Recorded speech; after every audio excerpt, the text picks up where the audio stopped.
नमस्कार श्रोते हो. कथा वाङ्मय या यूट्यूब चॅनलवर मी मंदार मधुकर तुम्हा सर्वांचे मनापासून स्वागत करतो. श्रोते हो, मधुश्री प्रकाशन या प्रकाशन संस्थेचे संचालक, उत्तम लेखन व प्रकाशन अशा दोन्हीही गोष्टींचा वारसा लाभलेले श्री पराग रघुनाथ लोणकर यांनी लिहिलेली कथा आज आपण ऐकणार आहोत. कथेचे नाव आहे आनंदाची बातमी.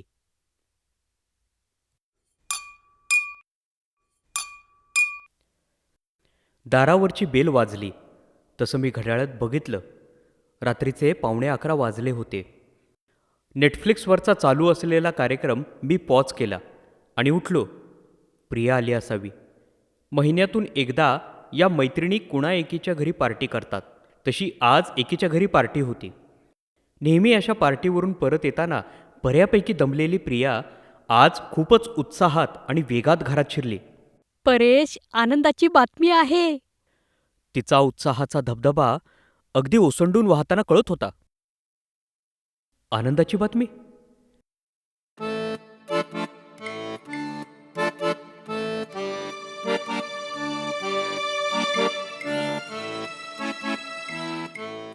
माझ्या काळजात धस्स झालं. प्रियाचे आई वडील येणार आहेत की काय?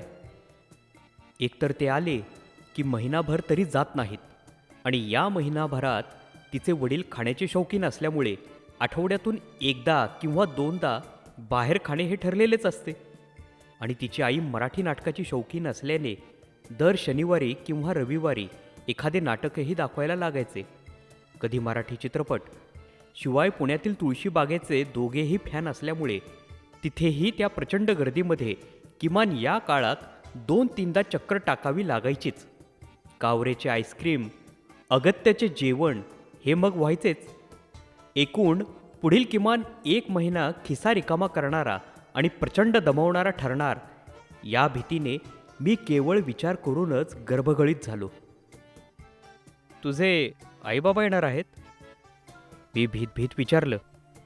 नाही रे, ही नाही आनंदाची बातमी. प्रिया म्हणाली, आणि माझा जीव भांड्यात पडला. पण मग आनंदाची बातमी कोणती?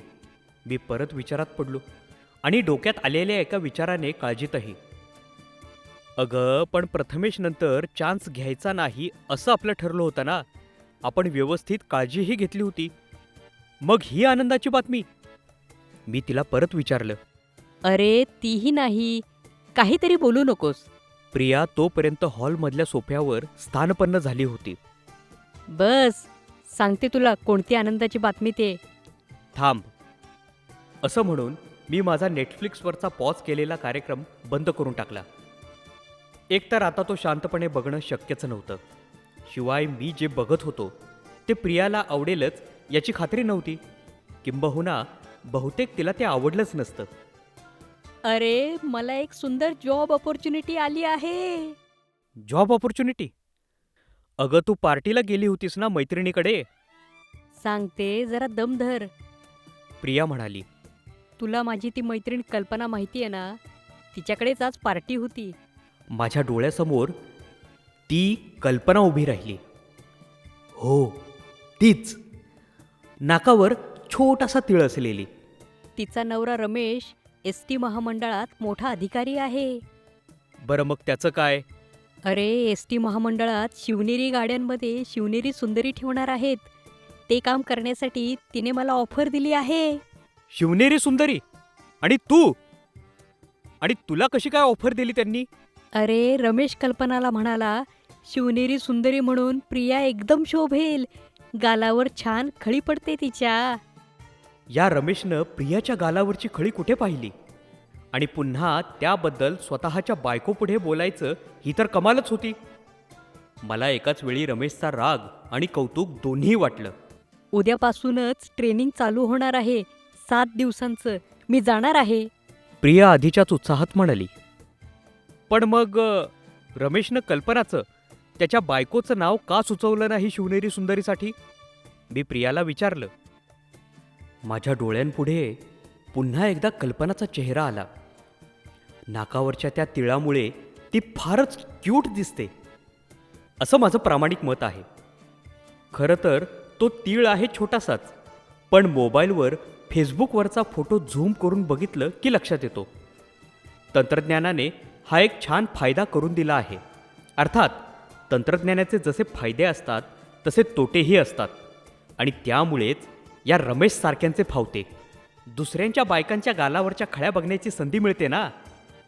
प्रिया आपल्याच विचारात दंग होती. तिनं माझ्या प्रश्नावर काहीच उत्तर दिलं नाही. प्रियाला थांबवण्यात काही अर्थ नव्हता. तरी मी तिला म्हटलं, आणि फक्त आठवड्याभराचंच ट्रेनिंग? हो, आठवड्याभराचंच ट्रेनिंग आणि लगेच जॉब. अरे, एअर होस्टेसचं काम तसं प्रत्येकाला माहीतच असतं. बसमध्ये ते करताना जे काही थोडेफार बदल असतील तेवढे फक्त या ट्रेनिंगमध्ये आम्हाला शिकवणार. त्यात काही फारसं अवघड नाही, असं म्हणत होती कल्पना. माझ्या डोळ्यांपुढे परत त्या कल्पनाचा चेहरा आला. पण प्रयत्नपूर्वक तो दूर सारून मी म्हणालो, अगं, पण कुणाचं बॉसिंग आवडत नाही म्हणून तू जॉब करायचा नाही असं ठरवलं होतंस ना? अरे, इथे कोण करणार आहे बॉसिंग? शिवाय मला प्रवासाची किती आवड आहे हे तुला माहीत आहेच. दररोज बसमधून भटकायला मिळेल आणि त्याचा पगारही मिळेल. शिवाय बसमध्ये बिस्लेरीच्या बाटल्या आणि सँडविचेस पण देणार आहेत म्हणे. मी घेऊन येईन हं तुझ्यासाठी रोज. प्रियाला थांबवण्यात काहीच अर्थ नव्हता. त्यामुळे मी गप्पच राहिलो. चल, झोपूया आता. उद्या सकाळी 7ला ट्रेनिंगला जमायचे आहे स्वारगेटवर. प्रिया म्हणाली. दुसऱ्या दिवसापासून प्रियाचं ट्रेनिंग चालू झालं आणि दुपारी घरी आल्यावर त्याचा वृत्तांत मला देणंही. एकूण ती या कामावर फारच खुश दिसली. सुंदर युनिफॉर्म मिळणार होता. 4 लोकांशी गप्पा मारायला मिळणार होत्या, जी तिची आवडीची गोष्ट होती. शिवाय खास ड्रायव्हर शेजारी बसायला स्पेशल सीट मिळणार होती. असंच एके दिवशी घरी आल्यावर ती मला उत्साहात म्हणाली, आज आम्हाला बस हायजॅक झाली तर काय करायचं शिकवलं. अगं, बस कशाला कोण हायजॅक करेल? असं काही नाही होऊ शकेल बस देखील हायजॅक. जगात असं कुठे कधीतरी झालंही आहे असं म्हणत होते सर. शिवनेरी सुंदरी ही जशी नवीन कल्पना आहे तशीच बस हायजॅक ही सुद्धा नवीन कल्पना कोणा गुन्हेगाराच्या सुपीक डोक्यात येऊ शकते. कल्पना अशा 2दा उल्लेखामुळे माझ्या डोळ्यांपुढे पुन्हा एकदा कल्पनाचा तो क्यूट चेहरा येऊन गेला. बरं, मग काय करायला सांगितले असं कोणी बस हायजॅक केली तर? मी उत्सुकतेने विचारलं. असं काही झालं तर हायजॅकरशी कसं प्रेमानं बोलायचं, त्याच्या कसं कलाकलाने घ्यायचं, त्यानं कुणा प्रवाशांना इजा करू नये म्हणून प्रसंगी त्याच्या बंदूक किंवा चाकूपुढे आपणच समोर कसं जायचं वगैरे आम्हाला त्यांनी शिकवलं. बाप रे, मी मनातच म्हटलं. अर्थात काहीही सांगून प्रियाला तिच्या या निश्चयापासून दूर करणं शक्यच नव्हतं. म्हणून मी नेहमीप्रमाणे पुन्हा गप्प राहिलो. असेच 7 दिवस गेले आणि 8व्या दिवशी प्रिया शिवनेरी सुंदरी म्हणून कामावर रुजू झाली. आज मात्र तिच्या या अनोख्या नोकरीचा पहिला अनुभव ऐकून घेण्यासाठी मी मनापासून उत्सुक होतो.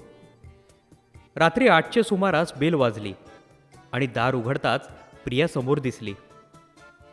तिचा नेहमीचा उत्साह कुठल्या कुठे पळून गेला होता. ती एकदम गळून गेली होती. केवळ पुणे ठाणे आणि ठाणे पुणे अशा 2 ट्रिपा करून ही एवढी का दमली असावी असा मला प्रश्न पडला आणि मी त्या प्रश्नार्थक नजरेनेच तिच्याकडे पाहिलं. ती काहीही न बोलता अगदी हळूहळू पावलं टाकत सोफ्यावर जाऊन जवळजवळ त्यावर आडवीच झाली. मी पहिल्यांदा किचनमध्ये जाऊन तिच्यासाठी पाणी घेऊन आलो. अगदी सावकाश तिनं ते पाणी प्यायलं आणि मला म्हणाली, मी नोकरी सोडून आले आहे. आ? मी थक्कच झालो. केवळ एका दिवसात? मी तिला विचारलं. अरे, काही विचारू नकोस. मला एक बॉस नको होता. इथे तर जवळजवळ 40-45 बॉस समोर बसल्यासारखे वाटले मला. ट्रेनिंगमध्ये फक्त सर सांगत होते आणि तेवढेच आम्ही करत होतो. पण इथे तर सगळंच वेगळं होतं. एका दिवसात किती लोकांचे मूड सांभाळावे लागणार आहेत आपल्याला हे माझ्या लक्षात आलं. ही कल्पना नवीनच अस्तित्वात आल्यामुळे तर लोक आणखीनच चेकाळलेत. स्वतः हात वर करून साधं AC कमी जास्त न करता ते करण्यासाठी लोक बोलवत होते मला. सँडविच वगैरे खाऊन झाल्यानंतर तो चिकट कागद वगैरे गोळा करायला प्रत्येकजण बोलवत होता. इतक्या आरामदायी एसीमध्ये सुद्धा सारखं कोणाला ना कोणाला तरी पाणी लागतच होतं. ज्येष्ठ बायकांचं तर काही विचारूच नका. घरी कोण कोण असतं, नवरा काय करतो, घरी सासू सासरे आहेत का, मुलांना कोणाकडे ठेवलं आहे, इतक्या चांबार चौकशा करत होत्या. तो एक वेगळाच त्रास. महिना 10-15 हजार रुपयांसाठी रोज हे सहन करायचं मला तर बाई अगदीच अशक्य आहे. या सगळ्यापेक्षा तुझं थोडं बॉसिंग सहन करणं चालेल मला. कशी वाटली माझी ही कल्पना? आज मात्र माझ्या नजरेसमोर ती नाकावरचा तीळवाली कल्पना आली नाही. माझ्या डोळ्यात आणि माझ्या मनात माझीच ती लाडकी पण प्रचंड दमलेली, गळून गेलेली, तरीही गालावर ती सुंदर खळी दिसत असलेली प्रिया होती. मी प्रेमानं प्रियाला लहान मुलासारखं थोपटत राहिलो. कथा समाप्त. श्रोते हो, अशाच नवनवीन कथा ऐकण्यासाठी कथा वाङ्मय या यूट्यूब चॅनलला कृपया लाईक करा, शेअर करा आणि सबस्क्राईब करा.